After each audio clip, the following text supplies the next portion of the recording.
What is going on out there, Misfits? Good to see you again. Welcome back to another edition of Logician Tim Learns with me, your host, Logician Tim. That's right. This is that show where you get to go from a total gaming newbie to a more informed gaming newbie. Yeah, that sounds about right. What's going on, you guys? Yeah, I'm excited. We're back talking about this. I've been waiting for this stream for a while. I've had so much anticipation doing this review. Doing this report card for the Warhammer Fantasy RPG. I'm just super stoked about it. And I'll just be honest with you, when I'm doing reviews, the hardest ones to do, or when I'm doing the report cards, they're not really reviews, they're report cards. When I'm doing the report cards, the hardest ones to do are the ones that I don't really like the ones that aren't for me, and then the ones that I really like. Because the ones I really like, I end up going the other way and being too critical on them and hurting the scores. The ones that aren't really for me, I'll almost kind of give them points because I'm trying to be too objective almost.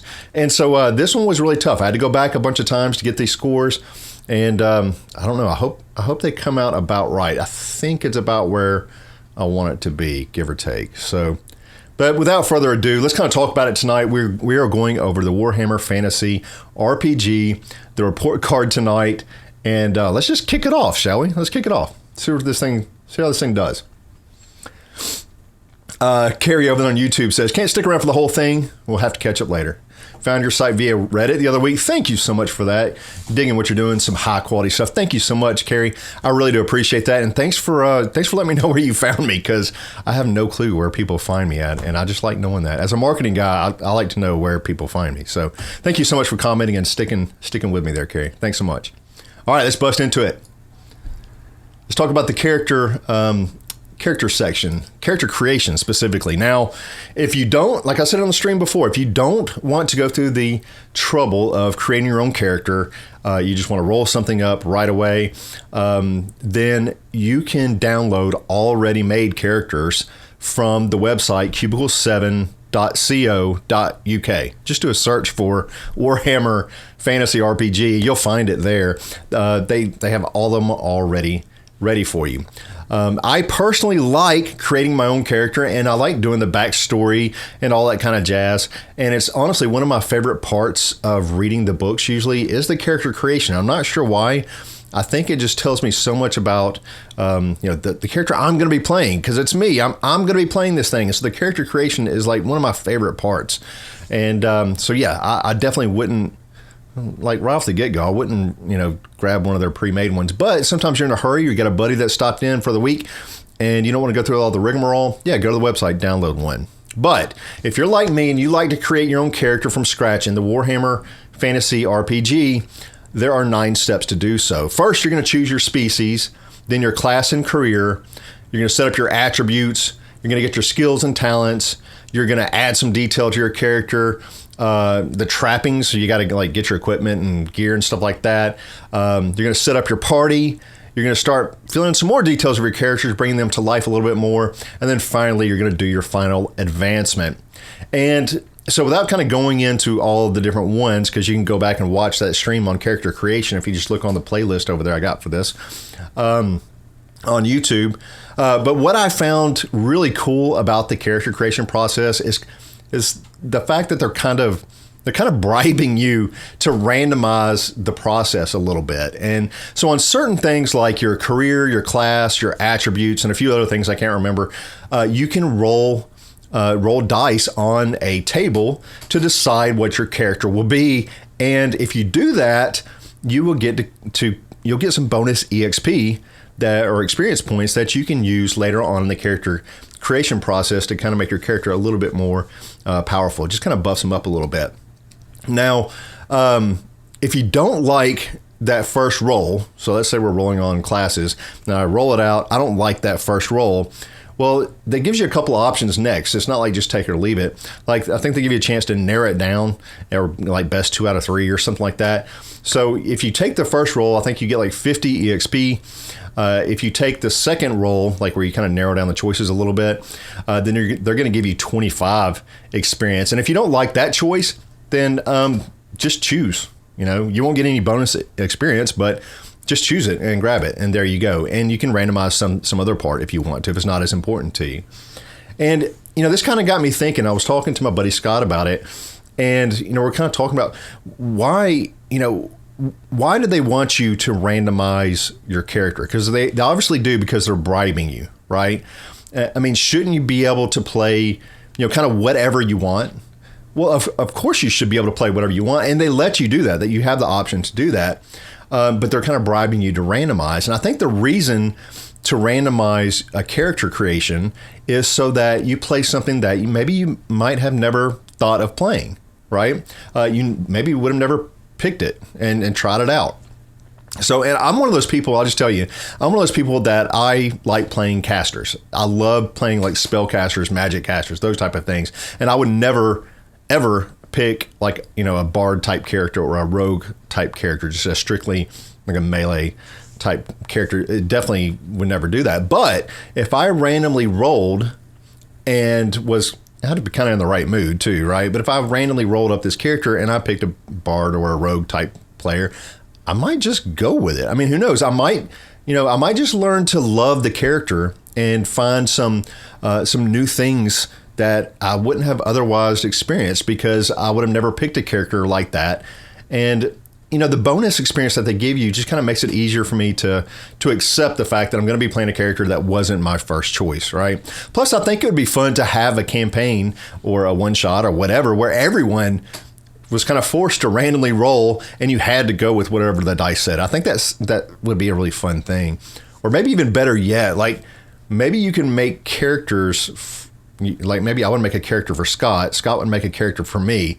And we'd make characters for each other and just make them like as silly and as weird and hopefully like useless as possible for your buddy to play. That would be like a blast to me. I mean, maybe not for like a year worth of playing, but a one shot, yeah, absolutely. I would definitely role play like some character that somebody drew up for me and try to make it as bad as possible.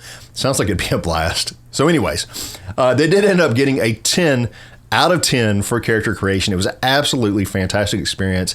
I loved it. It was very easy to read. Love the way that they did stuff. I like the randomization option that they give you. I just loved it. Great deal. Good job on that. Now, let's go to the next section there. They got was character customization. So I always try to look at scoring this section of character customization by looking at the differences if someone rolled the same type of character, not as me hitting my microphone, but if someone rolled the same type of character as me, then I want to look at what are the differences between my character and their character. I mean, are all mages going to be the same? Are all archers going to be the same? Right? Would my character be different enough from theirs if they roll the same type of character? And this one's kind of hard to decide on here. First of all, because there are so many species, classes, and careers that it'd be pretty rare that someone picked the same as you. But if they did, there's like a handful of skills and talents that are associated with, say, your species, and then some more associated with your class, with your career. And you're picking just from a handful of these. So it may list like 10. You're going to pick 2 or 3 or something like that. Somebody else is going to pick them differently, right? And so it's going to make it very difficult to make 2 characters that are very, very alike. And like, even if you wanted to be the same career, like if you wanted to be, I think it's career or it might be class riverfolk. I don't know. So let's say both of you wanted to be riverfolk. Well, one of you could be human. The other one could be, whatever, a dwarf or whatever, right? And just that simple change right there is going to give you different skills to pick from because of your species, making your characters different from one another. Let's say both of you wanted to be dwarfs.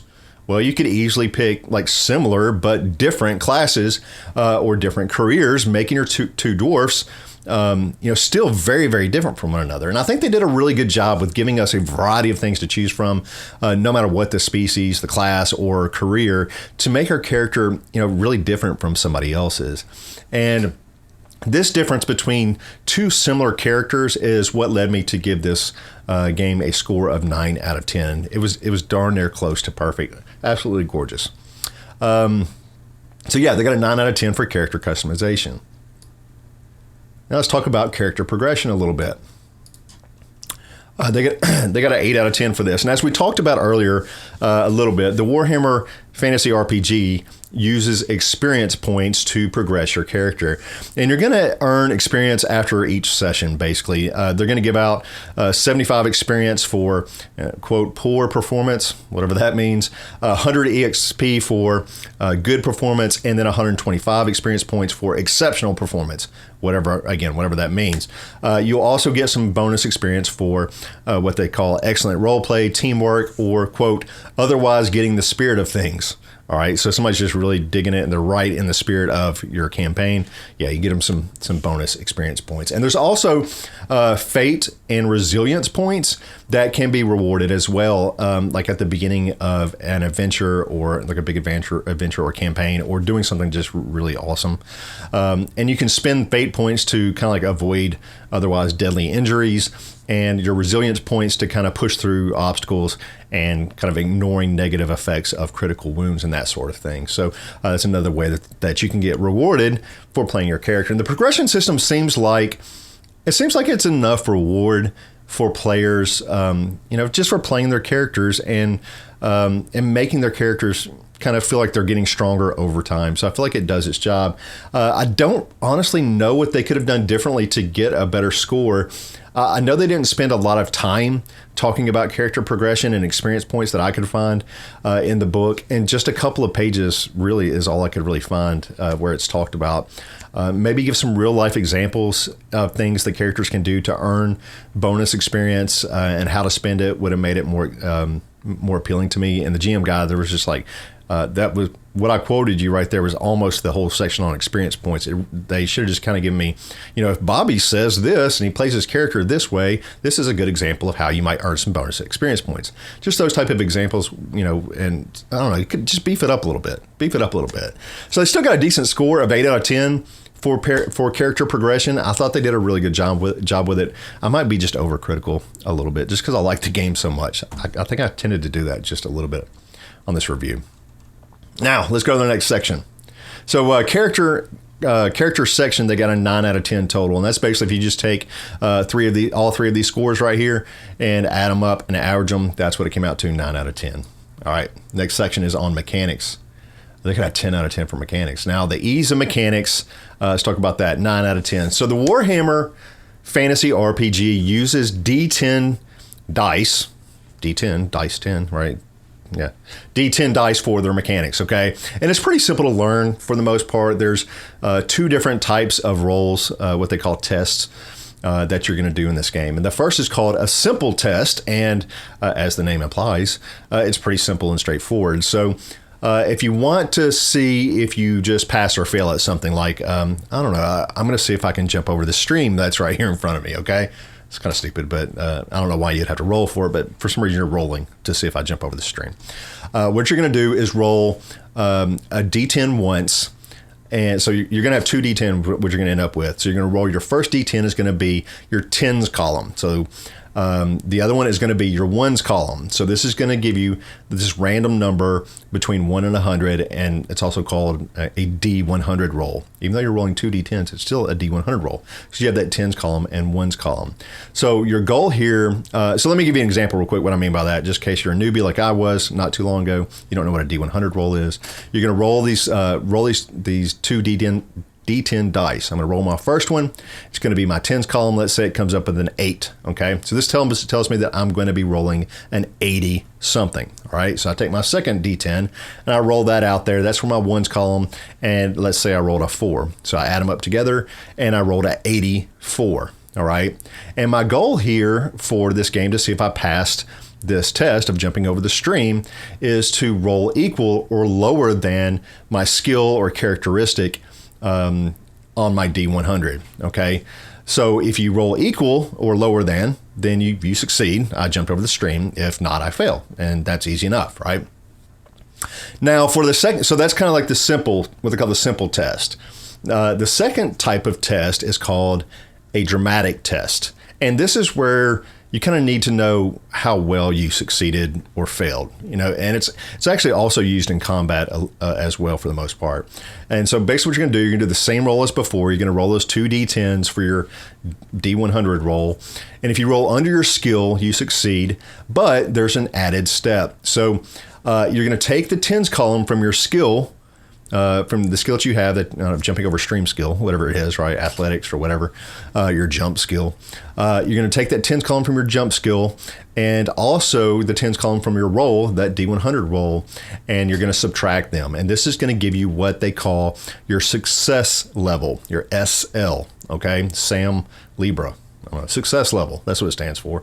So if I rolled an 84 on my skill, or an 84 on my roll, and my skill, jumping skill is 98, because I'm a badass, right?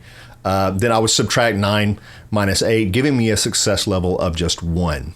And then they have this handy dandy chart that you check, and you compare that on the success level chart, and I see that I had a marginal success. So I accomplished what I wanted to, but I might have had some type of bad, side effect. Yeah, I jumped across the stream, but my foot sank in the other side and my boot came off, right? That would be a marginal success. Yeah, I made it, but my boot's now stuck in the mud, and there you go. So that's kind of how that works. And the same kind of thing kind of happens in combat, where you're both going to roll like a D100 against your combat skill. So if I'm trying to hit you or Scott, say, then I'm going to roll my combat skill, and you're going to roll your defense skill or whatever. The person with the highest success level is going to win, meaning that that if I'm the attacker, then and mine is higher, then I hit him, right? If Scott's was higher and I was trying to attack him, mine was lower, then I missed on that attack round. Okay. If you hit them, what you do is you take your SL that you just had, your success level that you just had, and you're going to add it to your weapon damage, because all weapons have a damage associated with it. You just add those together, and it's going to determine how much damage you did to them. So anyways, it's fairly simple. I like the system. The success level part just seems a little bit janky to me, just a little bit cumbersome. I'm not sure why. It's not intuitive to me for some reason. It makes sense. It's just not intuitive. Maybe I would learn to love it once I practice it some, but just right out of the gate, it's a little bit janky for me. I don't know. And having combat on that same thing, same success level thing is just, I don't know. You're going to be using it a lot. So maybe I would just get used to it. They still ended up with a great score of 9 out of 10 for ease. Let's go ahead and talk about the originality or cool factor, right? And so this kind of stuff that makes me go, oh, wow, that's cool. I haven't seen that in a while, or I haven't seen that ever. This is really original. And even though this is kind of like the mechanics section, one thing they did cool was sort of outside of mechanics, and I'm kind of wedging that in right here. All right. And the chapter I'm talking about is the Between the Adventures activities that they included in the game. So they had this whole chapter called Between Adventures. If you haven't watched that stream, go back and watch it. It's really good. And I think this is just a great idea. And it's something that I've seen in a couple of other games, and I'm really enjoying it. So it's really growing on me more and more. I'm glad they added it here. And basically what this is, this Between Adventures activities type thing is them kind of giving you some things to do when your adventure is over, or maybe you're between campaigns and your GM is kind of working on that next campaign, right? So you might take off a week, 2 weeks, a month, or however long, right? It's still kind of nice to have something to do. And that's what they do in this book. They give you a lot of things to do. And it starts off by this with like an events table. Okay, so this big events table, and you're going to roll your dice on it. And it's going to kind of show you what happens to you when you're not adventuring, kind of like during your downtime, right? And some of them are just going to affect you. Some of them are going to affect the whole party. And they can be good or bad, right? Maybe good weather has brought fortune to your crops and livestock, right? And maybe you get a little bonus and some money or something like that. Or maybe monsoons and floods destroyed your crops. Or maybe there was a scandal or something like that. So you're just going to roll on this events table and see what you do there. It's kind of fun to do. After you roll on this events table, the next thing you're going to do is start picking what they call endeavors. So these are things kind of like saving your money or investing it or training your fighting skills, finding crafters to make like unique gear that you want, or just maybe even getting the latest gossip, kind of like a preview for the next adventure. You can do that on using these endeavors as well. So this keeps your... you can only pick a maximum. I think it's a maximum of 2 or maybe it's 3 of these endeavors. I think it's 3, maximum of 3 of these endeavors. So you want to kind of pick wisely. And because after you do your endeavors, after you're done, all your money, everything you have of value, all your money and stuff is gone from last adventure. It's like spent, it's stolen, it's lost, it's wasted, whatever, it's gone. Unless you choose to invest it or put it in a bank, you're going to start off with no money. Okay, each adventure is going to start off this way, and it's kind of interesting because it makes you spend these endeavors just a little bit more wisely. Maybe you don't have a lot. Maybe you don't care about money that much. Don't bank your stuff. Don't worry about investments. Training your fighting some more, or do some other endeavors that they have. Kind of cool. And there's just tons of stuff for you to do, and what I like most about it is your group is still meeting and hanging out, even though there's not an official, adventure going on.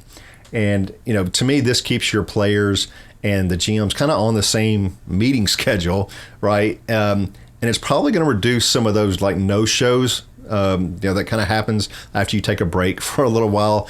Usually have a couple of no-shows until people kind of get back in the groove of meeting every Wednesday night or whatever it may be.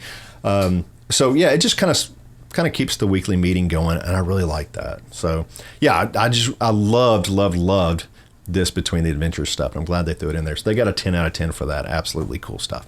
Really well thought out too. All right, let's go to the next section, which was depth. They got a 10 out of 10 for depth, and the mechanics and the combat system, they definitely have a lot of depth to them, and there's all types of conditions that I went over before that you can suffer, or you can make your enemy suffer, or whatever. There's mechanics for encumbrance and illnesses, poisoning, mechanics for unarmed and armed combat. There's different types of injuries and all these type of injury tables that you roll on, and critical injuries and all this cool stuff. They go over everything from broken bones to torn muscles, thirst and starvation. All that kind of stuff is covered, and they really have a real robust system that's well thought out, and it should definitely keep you busy for years to come as you continue to explore and add different parts of the game mechanics into your game. Because if you're like me, you probably start off with the basics, and then as you're playing, you're like, oh, I wonder what adding thirst and starvation would do. All right, so you kind of throw in that mechanic and play with that a little bit. And then you go, oh, I wonder what illnesses would do. And so you'll throw that in a game or two. And you'll start just kind of introducing more and more things over time. And that really helps you with the replayability and making that game last for years, right?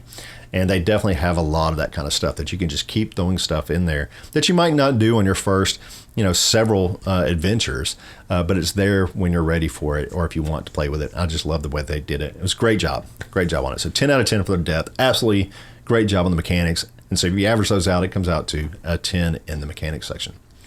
Now let's move on to narrative. Let me get this set up here. There we go. Narrative. All right. So the storyline in the Warhammer Fantasy RPG is pretty darn cool. It's a fairly typical fantasy world where, with elves and dwarves and humans and whatnot, it's a very familiar world. If you've done any type of fantasy reading or watching TV ever, it's going to be very, very familiar to you. And what I thought was cool is the way that they introduced the world to the reader. It was just super cool. At the beginning of the book, actually I can bring it up here. Let me bring this up. At the beginning of the book, they have these pages. So this awesome, 2-page spread. I have a bunch of them right in a row. And you can see they have writing on the left page and writing on the right page. And on the left-hand page, there's like this block of text, and it's describing kind of a part of the kingdom, such as it might be like the ports or the navy or whatever, right? So on this page is talking about the ports or whatever. And the writer on this page sounds like some type of official of the empire, right? and everything sounds really cool, how great our ports are and how our Navy's super strong and all this kind of stuff. Well, on the right-hand side is they're talking about the same subject. If they're talking about ports, we're talking about ports again, or the Navy or whatever. We're still talking about the same subject, but this sounds like it's written by like a citizen or something like that.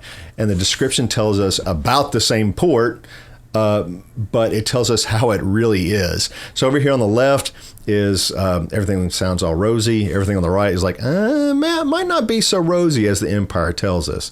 And I really like the way they did this. It's a really unique way to introduce us into this world and tell us about the world. And it also kind of shows this gap between the Empire's official word and kind of how things really are to the normal citizens that live there. And I really enjoyed it. I just thought it was a really unique way of doing things. So definitely cool on that. Yeah, I found it was a really unique way to introduce us into the world, and it tells us about that gap. And I enjoyed the story overall that I saw. Everything that I saw in there was really, really good. But there wasn't enough of it for me, right? So we got these pages with a little bit of text on it, and then we got this kind of a letter, which was a little bit weird. And then all of a sudden you're creating your character. So for me personally, I would have liked to see another 5 or 10 pages of the world, just because I'm a world junkie, guys. Give me all of the world, right? Let me just read all that goodness. And I would just like to see a little bit more of that, information about the world, the factions and whatnot, just to really immerse me a bit more. And that's just why I got deemed 1 point here. Still not bad. I'm being really picky here. I'm trying to ding it some points, It's just a great book. All right, let's talk about value, the value section. And let's talk about the content, the value of the content. So there's a ton of content in this book, guys. There's 350 pages, and it's got a great character creation section. Some in the GM guide, or after the GM guide, there's like a whole section about Reichland and the people and places there, just very detailed. There's a really nice bestiary. And like I said earlier, I really like that, between the adventure section, one of my favorites. The only thing that I didn't see in this book was an adventure, a pre-made adventure for us. And I know, and to be fair, they said this in the book, that you can go on their website at cubicle7.co.uk, I believe it is, and you can download adventures there. They already have them made up for you. You can download them for free. But I only review the information that I find in the book, okay? And not when I bang my microphone, but in the book. That's the only thing that I review. I don't go to the website. I don't do anything else. Like, I review the information that's physically in this book. That's all I do. So if it's not in the book, I can't review it, and I have to ding you for it because it's not in the book. So there you go. So the way I kind of do this is I like to think of a scenario like I picked up the book at a convention or I was on vacation or something like that with no access to the internet, right? And I'm sitting on the beach and I'm reading this brand new RPG, or I'm sitting in the hotel room or whatever, and I'm just reading this book. And I should have all the information that I need about to learn how to play and play the game right from the book. And I shouldn't have to look up any additional materials or watch any videos for further explanations or anything. Like, the book should tell me, should stand alone and tell me everything I need. And that's why I don't read reviews or like watch videos or anything like that about the game that I'm doing the deep dive on before, or really even after my deep dives or report cards. I want to see what the book has to tell me all by itself, right? Like, so what can this book tell me on its own with no outside influence? And so that's kind of how I do it. Now, one other thing that I want to talk about in this content section is they need to provide more examples in the latter half of the book. So the first half, during character creation, mechanics, had tons of examples on how things work. They would give you a section and go, Bob is trying to jump over the creek here, and he rolled a 7, and so they had an example, real life example. In the GM guide, when they're talking about different tips and experience and all these type of things, there were no examples at all. When I covered the GM guide section yesterday on stream, I literally had to make up all of my own examples, and I kind of just hope that's what they were talking about. But just a few more examples can really make a big difference, and just about every chapter, honestly. I can never have too many real life examples for my taste, right? It really helps me put things into perspective and go, oh, okay, that's what they're talking about, right? But overall, they did a really good job supplying us with everything that we need right in the book to get started playing the Warhammer Fantasy RPG, and therefore they did get a 9 out of 10 on this. So I'm being picky here, guys, but they got a 9 out of 10, very, very solid score. Now let's move on to artwork. Artwork, they got an 8 out of 10. The artwork in the book is absolutely fantastic. Let me switch over to it so you can kind of see some of it. What is in here is absolutely gorgeous. Very high quality art. So you can see me kind of flipping through just some of the pages. Everything is very high quality. Now, one of the things that I find is cool is when the art is related to the section that I'm reading. That's really, really important to me. For example, I think I was reading about skill test, and I found on the same page was some artwork about someone trying to pick the lock of like a treasure chest or something like that. And that's perfect. That's exactly what I want happening with my art. I want to be reading something and look over, oh yeah, it's about, picking locks, or it's kind of like a skill check, right? And that makes sense to me. And there's a lot of art through the book. They didn't skip on it or anything. The only complaint I really have is that the art is, I'm not saying it's small. It is small, but it's not like tiny, but they don't have like any real half page pieces of art or full page pieces of art for the most part, or double page pieces of art. There's a couple at the beginning, and there might be one or two others. I don't think there was any others. I think it was just right there at the beginning, those really pretty pieces I just showed you. But everything else is basically just pictures throughout the book, and every once in a while you got one of these kind of a smaller, third of a page or whatever pictures like this. So yeah, I really like it when the books kind of give me those half page, full page, double page spreads from time to time. Even the double page spreads at the beginning of a chapter that you see a lot of times, and they didn't do that here. So like I said, what they have is incredibly nice, and I would just like to have seen a few more larger pieces spread about there. They still did awesome on their score there. They got an 8 out of 10, so very solid. All right, let's go on to the next section, which is the layout. So the book is formatted very, very nicely. There's lots of charts, and the material seems to be very well organized. I didn't see a lot of things out of place like I do in a lot of books where it's like, if I just cut out these 4 paragraphs, they actually belong in this next section. And you wouldn't believe, or you might believe, how often I see that and how bad that gets on my nerves when we're talking about healing right in the middle of combat, when there's a whole nother chapter on healing right afterwards. It should go there. Like, just having stuff out of place really bothers me. And this one did not do that. Everything was very well organized. I didn't have to flip back and forth a lot to figure out what's going on. A couple things that kind of bothered me was the font was a little bit small, like 1 point too small for me, and it wasn't horrible. Just one font size larger would have made it a lot easier on my old man eyes to read. It's still, it's decent, but it looks like it's probably like a 9 point or something like that. It just seemed 1 point too small for me. It's a big book. Increasing it 1 point size wouldn't have made that big a difference. So yeah, I just wish they would have done that. What else was I going to talk about layout? So when you're flipping through the book, let me pull this up for you so you can see what I'm talking about. When you're flipping through the book, it almost seems sterile. Sterile. That's how you say it? Sterile? I don't know how to put it, but it just seems like the world itself seems very, very dirty, especially in some places. And it's kind of grim, or, grimy, I guess you could say. In certain parts of the world just kind of seem that way. And the book is just like super clean, like doctor's office clean, almost sterile.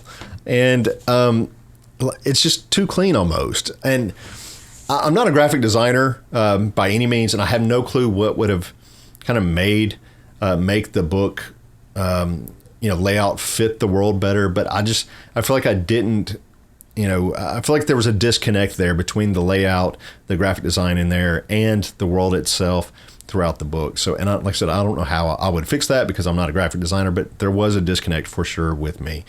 And so that's why they did get dinged a couple points. And so they got an 8 out of 10 though. So I mean, it's still a really good score. So you can tell they got an 8 out of 10 in overall value. It's a great price for the book. I think it was $50, 350 pages, great value. Definitely good job. So if we take all those underlined scores and then and average them out, we end up with a solid 9.0 out of 10. And I have to say that this is a really, really well done game. And look, let me just be completely honest here. I didn't want to like this game. I'm one of those weird people who are extremely hesitant to like things that are widely popular. And I know it's not logical at all. Logic would usually dictate that if a lot of people like something, hey, Tim, it might be good. But I don't think that way for some reason. I always start from the point of view that people are blindly participating in groupthink or they've gotten caught up in some type of hype train manufactured by the great marketing team of the product. And I'm just very skeptical of very popular things. And I was this way with this Warhammer fantasy product. And like I said, this is my first experience with anything Warhammer, and I really fell in love with it really, really early on in the book. And so I didn't want to. They had to overcome all that, and they did. They had a long road to travel, and they captured my heart with it. They really did a fantastic job. And so is this game for you? Well, if you're looking for a traditional, fantasy style game that just works, and it does all the things that you want to do and maybe some more. You're looking for a game, maybe something that you and your friends can invest your time into and play for years to come, then Warhammer Fantasy RPG system is for you. It is your game. All right. I'll have to check, but I think this is the highest rated game that I've done so far on a report card. I think I'm getting more critical as I learn more too. I think some of those first books that I read, those first report cards, got a lot of free points. And this book is different though. It earned every single point that it got. And I think it could have easily been a 9.5, 9 3/4 point game with just a couple small adjustments. It was really that good. So anyways, that's it for me. I hope you enjoyed learning about this Warhammer Fantasy RPG. I certainly enjoyed learning about it, reading the book, and doing the deep dives along with the report card. If you have any suggestions for RPGs that you would like to see me do deep dives on in the future and do the report cards on in the future, let me know down in the comments, and I'll see if I can find the book and order it. And we'll put it in the lineup somewhere in the future if I can get to it. So that's it for me tonight. I hope you enjoyed everything. Do me a favor, hit the like button, share the stream. If you're watching on YouTube, hit that subscribe button. It's free. Just click it. I appreciate it. Yeah, share the stream out there for me, guys. Send me some comments. Let me know what I messed up. Tell me what your thoughts are on this Warhammer Fantasy RPG. Do you love it as much as I do? Do you not? And why? Let me know. All right, you guys, thank you so much. I will see you all on Monday with a brand new RPG. I have no clue what it is yet. We'll pick something cool. I know that. All right, we'll see y'all later.